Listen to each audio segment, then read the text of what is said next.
Selon The BBC, les enquêteurs pensent que Crooks, armé d'un fusil semi-automatique AR-15, a ouvert le feu sur l'ancien président alors qu'il s'adressait à une foule à Butler, en Pennsylvanie, faisant un mort et 2 blessés. L'employé de cuisine de 20 ans a été abattu sur les lieux par un tireur d'élite des services secrets, ont déclaré des responsables.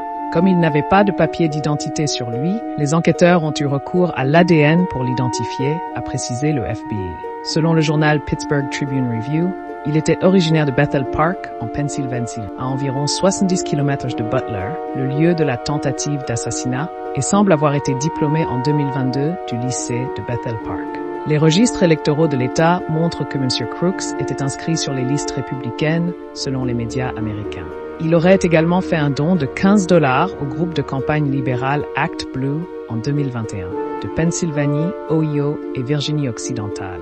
Il compte plus de 2000 membres. Il dispose de plusieurs champs de tir, y compris une installation de tir à la carabine de grande puissance avec des cibles jusqu'à 171 mètres de distance. De toute évidence, le club réprimande pleinement cet acte de violence insensé, a déclaré l'avocat Robert S. Budday, qui représente l'organisation au Los Angeles Times. Les responsables de l'application de la loi pensent que l'arme utilisée pour tirer sur Donald Trump a été achetée par le père de Crooks, rapporte l'agence de presse Associated Press. S'exprimant sous couvert d'anonymat, 2 officiers ont déclaré à AP que le père de Crooks avait acheté une arme il y a au moins 6 mois. Selon les médias américains, Crooks portait un t-shirt de Demolition Ranch, une chaîne YouTube connue pour ses armes à feu et son contenu de démolition.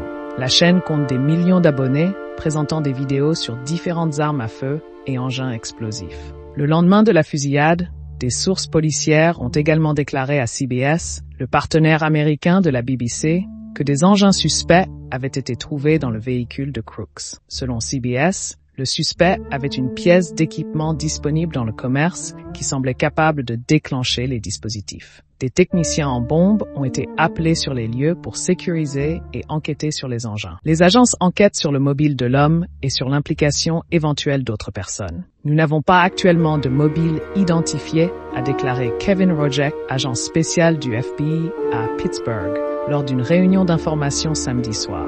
L'enquête sur ce qui s'est passé pourrait durer des mois et les enquêteurs travailleront sans relâche pour identifier le mobile de Crooks, a déclaré M. Rojek.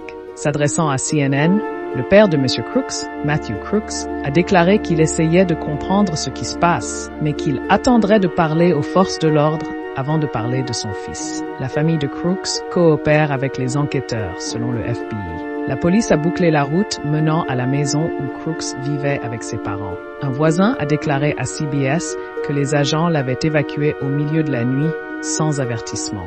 La police de Bethel Park a déclaré qu'il y avait une enquête à la bombe autour de la maison de Crooks. L'accès à la zone reste étroitement contrôlé par des véhicules de police bloquant les routes. Seuls les résidents ont été autorisés à entrer ou à sortir. Des sources policières ont déclaré à CBS qu'elles pensaient à un certain degré de planification avant la fusillade. Le temps consacré à cette planification fait toutefois l'objet d'une enquête en cours. La police pense qu'il a agi seul, mais continue d'enquêter pour savoir s'il était accompagné au rassemblement. Lors d'une conférence de presse dimanche, le gouverneur de Pennsylvanie, Josh Shapiro, a identifié la victime décédée à Corey, un chef des pompiers volontaires de 50 ans, qui a été tué lorsqu'il a plongé sur sa famille pour les protéger.